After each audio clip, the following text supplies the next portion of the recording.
আসসালামু আলাইকুম ওরহমতুল্লাহ। সম্মানিত দেশবাসী, দেশে এবং প্রবাসে যে যে প্রান্ত থেকে আমার লাইভ দেখতেছেন, আমি সবাইকে তাহরিকে ইনসাফের পক্ষ থেকে আন্তরিকভাবে মোবারকবাদ জানাচ্ছি এবং অনুরোধ করতেছি আমার লাইভটা যারা শুনবেন দেখবেন একটা সাবস্ক্রাইব করিয়া আর লাইক কমেন্ট করিয়া শেয়ার করিয়া ছড়াইয়া দেবেন, এই আশা ব্যক্ত করিয়া আমি কয়েকটি কথা বলার জন্য আপনাদের খিদমতে উপস্থিত হয়েছি, লাইভে আসছি। আপনারা দেখতেছেন বাংলাদেশ বর্তমানে অগ্নিগর্ভ অবস্থায়। কিছুদিন যাবৎ মোটামুটি শান্ত ছিল, মানুষ নিরাপদে বসবাস করিয়া আসছিল, কিন্তু বর্তমান সময় আবার অগ্নিগর্ভ হইয়া আসছে। এর পরিত্রাণ পাওয়ার উপায় কি? আমি আমার এই সহযোদ্ধা, জুলাই আগস্টের যোদ্ধা ভাইদেরকে আমি আবদার জানাইতেছি, আপনারা যে পরিশ্রম করিয়া প্রত্যেকটি জেলায় আনাচে কানাচে একদিন কয়েকটি জেলায় কয়েকটি জায়গায় সফর করিয়া আপনারা দেশবাসীকে সজাগ করতেছেন, দেশবাসীর কাছে আপনাদের পয়গাম পৌঁছাইতেছেন, এটা ধন্যবাদের যোগ্য। যেহেতু আপনাদের কারণে 2000 রক্তের বিনিময়ে, 2000 শহীদের বিনিময়ে এবং 20 থেকে 25,000 পঙ্গুত্ব করার বিনিময়ে এই দেশ স্বাধীন হয়েছে। কিন্তু বর্তমানে আবার দেখতেছি দেশ স্বাধীন থেকে সরে যাচ্ছে। এই জুলাই বিপ্লবটা যেভাবে করা সম্ভব হয়েছে, কিন্তু ধরে রাখা এটা আরও বেশি অসম্ভব। এই জন্য এই জুলাই বিপ্লবকে ধরে রাখার জন্য আমার প্রিয় জুলাই সহযোদ্ধারা, আপনারা কোনো দলের কাউকে কটাক্ষ করিয়া, কোন দলের কথা না বলিয়া, কাউকে কটাক্ষ করিয়া কোনো কথা বলবেন না, যার কারণে আপনার সভা করা, পথ সভা করা আপনাদের জন্য কষ্টকর হয়ে দাঁড়ায়। এই জন্য আপনাদেরকে কর জোড়ে অনুরোধ করতেছি, আপনারা কথার মধ্যে মাধুর্যতা রাখবেন, কথার মধ্যে সৌন্দর্যতা রাখবেন, কথার সৌন্দর্যতা রাখিয়া আপনারা বক্তব্য দেবেন। আপনাদের বক্তব্যের কারণে জায়গায় জায়গায় আপনার বিরোধ চলতেছে, আপনাদের সভামঞ্চ জ্বালিয়ে দিতেছে, ভাঙ্গিয়া দিতেছে। এই জন্য মেহরবানি করিয়া, আমার কথায় হয়তো আপনারা কষ্ট পাইবেন, কিন্তু আমি একজন দেশপ্রেমিক হিসাবে আপনাদেরকে অনুরোধ জানাইতেছি, আপনারা যেহেতু দেশ গড়ার কাজে লিপ্ত আছেন, এই জন্য আপনারা কথার মধ্যে সৌন্দর্যতা, কথার মধ্যে মাধুর্যতা রাখিয়া আপনারা বক্তব্য রাখবেন। তাহলে কোনো দল, আপনার ফ্যাসিস্ট ছাড়া আর কোনো দলকে কটাক্ষ করিয়া কথা না বলার জন্য আমি করজোড়ে আবদার জানাচ্ছি এনসিপির ভাইদেরকে। 1 নম্বর। 2 নম্বর বলতেছি, আমার এই দেশের বৃহত্তর দল বিএনপি ভাইদেরকে, আপনারা মেহরবানি করিয়া আপনাদের দলের মধ্যে যারা চাঁদাবাজি করতেছেন, আপনারা দেখতেছেন, মিডিয়ায় প্রকাশ পাইতেছে, আপনারা এইগুলা বন্ধ করেন। আর দেশকে ভারত মুক্ত করার জন্য, ফ্যাসিস্ট মুক্ত করার জন্য যেভাবে এনসিপির বাইরা, এনসিপির জুলাই আগস্টের যোদ্ধারা মাঠে নামছে, আপনারাও মাঠে নামেন। আর মাঠে নামিয়া আপনার এই ফ্যাসিস্ট সরকারের দোসর যারা বাংলাদেশে রয়ে গেছে, তারা আপনার হুঙ্কার দিতেছে যে অনতি বিলম্বে আমরা আবার এই দেশের রাজত্ব করব, এই দেশে হাসিনাকে আনিয়া প্রধানমন্ত্রী বানাইব। এই তারা গেরিলা বাহিনী তৈরি করছে, করিয়া আইন প্রয়োগকারী সংস্থাকে ফোন করিয়া আপনার ভয় দেখাইতেছে যে আপনারা গোলাগুলি করবেন না, কোনো আপনার একজন লোককে মারধর করবেন না, এই রকম হুঙ্কার দিতেছে আইন প্রয়োগকারী সংস্থাকে। এইটা অত্যন্ত দুঃখজনক।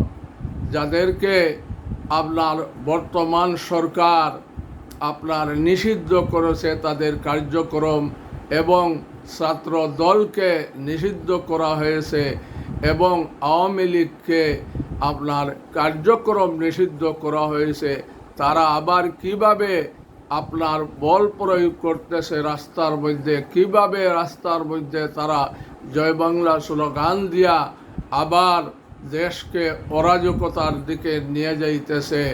আজকে জায়গায় জায়গায় আগুন, বাসে আগুন, ট্রাকে আগুন লাগাইতেছে, হরতাল দিতেছে প্রকাশ্যভাবে, কিন্তু তার কোনো প্রতিকার আপনার করতেছে না, না পুলিশ করতেছে, না আর্মিরা করতেছে, না কোনো আইন প্রয়োগকারী সংস্থা করতেছে।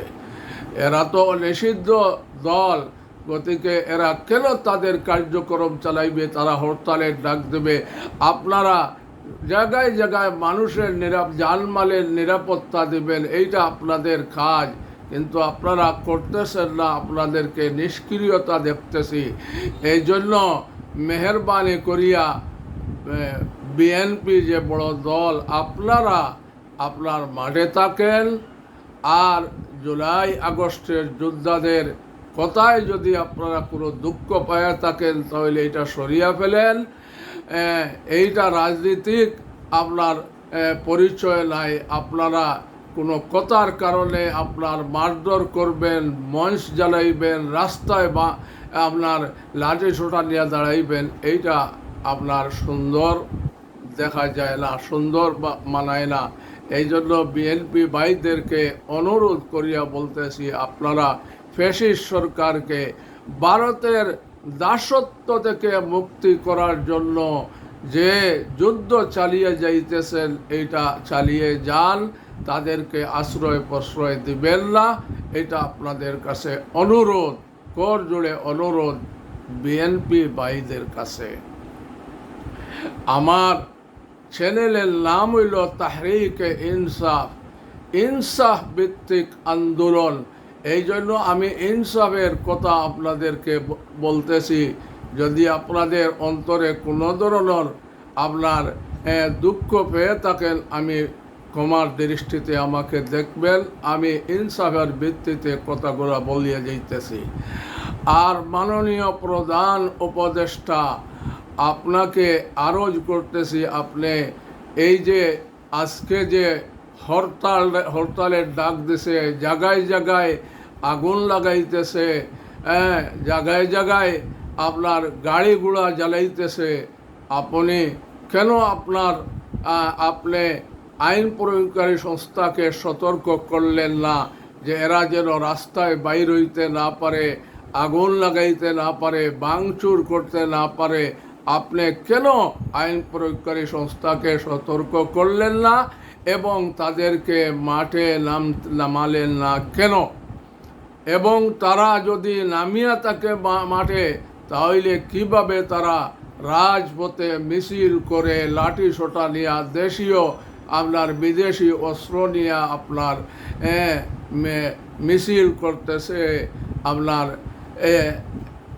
এই যাদেরকে আপনি নিষিদ্ধ ঘোষণা করছেন, কার্যক্রম নিষিদ্ধ করতেছেন, তারা আবার কিভাবে কার্যক্রম চালায়। এবং আইন প্রয়োগকারী সংস্থাকে তারা মুজিব বাহিনীর গেরিলা যোদ্ধা হিসাবে আপনার হুঙ্কার দিতেছে, তাদেরকে ভয় দেখাইতেছে। আপনি কি দুর্বল? আপনি কি তাদের কাছে আপনার পরাজয় করছেন? আপনি তাদের কাছে কি নতি স্বীকার করছেন? যদি আপনি নতি স্বীকার করিয়া থাকেন, তাহলে মাননীয় উপদেষ্টাকে বলবো আপনি আপনার একজনকে দায়িত্ব দিয়া আপনি সরে যান। কারণ আপনি যেদিন তাকিয়া এই দেশের দায়িত্বভার গ্রহণ করেছেন, সেই দিন তাকিয়া আমরা পরামর্শ দিয়ে আসতেছি, আপনার এই উপদেষ্টার মধ্যে বিজ্ঞ লোক নেওয়ার জন্য আপনি নেন নাই। 50,000 পুলিশ নিয়োগ দেওয়ার জন্য যারা নির্লসভাবে দেশকে বাঁচানোর কাজ করবে আপনি করেন নাই। আপনি কারোর সাথে কোনো পরামর্শ করেন নাই, পরামর্শ করিয়া কোনো কাজ করেন নাই। বর্তমানে যে পুলিশ বাহিনী আছে বা যে আর্মি সেনা প্রধান আছে, ওনাদেরকে দিয়া কি আপনি সম্ভব আপনি নির্বাচন করার? অসম্ভব। আপনি কোনো সময় আপনার নির্বাচন করতে পারবেন না। কারণ আপনি দেখছেন প্রকাশ্যভাবে মানুষকে রাস্তায় লুকালয়ে নয়, মানুষের কাছে লুকালয়ে মানুষকে ইট পাথর মারিয়া মাথায় আঘাত দিয়া খুন করতেছে। যদি আপনি নির্বাচন দেন, তার নির্বাচনের দিন কত যে মানুষ এইভাবে খুন হবে, রক্তাক্ত হবে, আপনি একটু ভাবিয়া দেখেন। এই জন্য আপনি জুলাই সনদ অনতি বিলম্বে প্রকাশ করেন। ছাত্রদেরকে বাধ্য করবেন না তারা আপনার জুলাই সনদ প্রকাশ করতে। আপনি আপনার ঐক্যমতের ভিত্তিতে হোক আর আপনার বল প্রয়োগের মাধ্যমে হোক, জুলাই সনদ আপনি পরিষ্কার করে প্রকাশ করেন। 72 সংবিধানকে আপনি বাতিল করেন আর সংস্কার কাজ আপনার তাড়াতাড়ি করেন। এবং বিচার আপনার কাজ এখন পর্যন্ত একজন লোকেরও আপনার কোনো ফাঁসি দিতে পারেন নাই, সাজা শোনাইতে পারেন নাই। আপনার দৃশ্যমান এখন পর্যন্ত 1 বছর হয়ে গেল, আপনি কাউরে আপনার কয়েকজন লোক যারা এখনো গ্রেফতারের মধ্যে আছে, গ্রেফতারকৃত আছে, এরা ফাঁসির যোগ্য, এদেরকে ফাঁসিতে ঝুলাইতে পারেন নাই। এই জন্য এটা আপনার দুর্বলতা। আপনি জানি না আপনি কার বয়ে আপনি এই কাজ করতেছেন, আপনি কাজ করতে পারতেছেন না।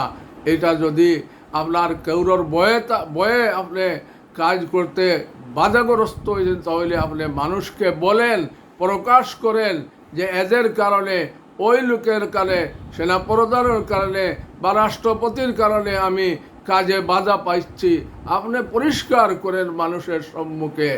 এই জন্য আপনি মেহরবানি করিয়া দেশকে আর অরাজকতার দিকে নিয়ে যাইবেন না। আপনি জুলাই সনদ তাড়াতাড়ি প্রকাশ করেন।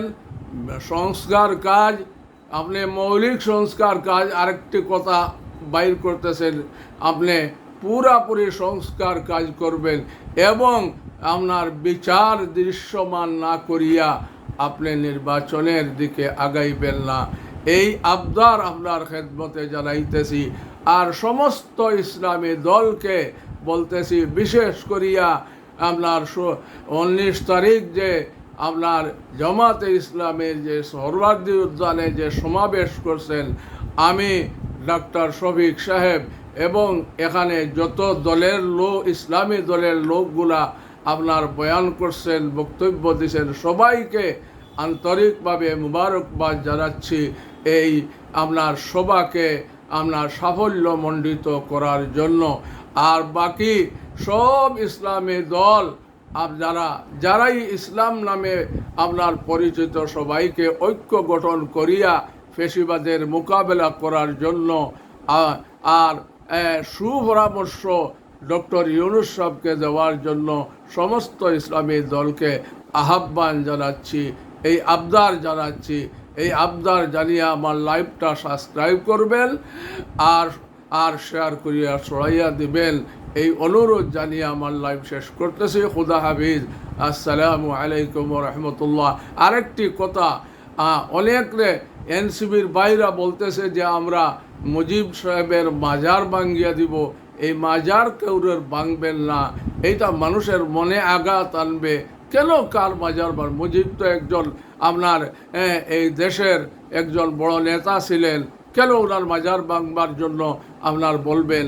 আর এই কথা বলিয়া আপনার মানুষকে উস্কানি দেবেন, এই কথা বলবেন না। কোনো মাজার, চাহে শেখ মুজিবের মাজার হোক, জিয়াউর রহমান সাহেবের মাজার হোক, আর কোনো পীর আউলিয়ার মাজার হোক, কোনো মাজার ভাঙতে যাইবেন না, এটা মানুষের অনুভূতিতে আঘাত আনবেন।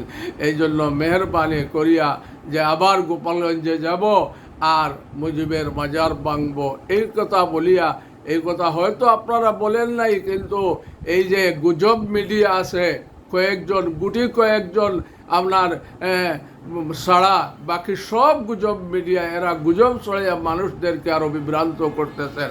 এই জন্য মিডিয়ার ভাইদেরকে বলতেছি, সাংবাদিক ভাইদেরকে বলতেছি, আপনারা মেহরবানি করিয়া সত্য বস্তুনিষ্ঠ সংবাদ পরিবেশন করবেন, কোনো গুজব মানুষের কাছে ছড়াইয়া এই দেশে অশান্তি করবেন না। এই আবদার জানিয়ে আমি আমার লাইভ শেষ করেছি। খুদা হাফিজ, আসসালামু আলাইকুম ওয়া রাহমাতুল্লাহ।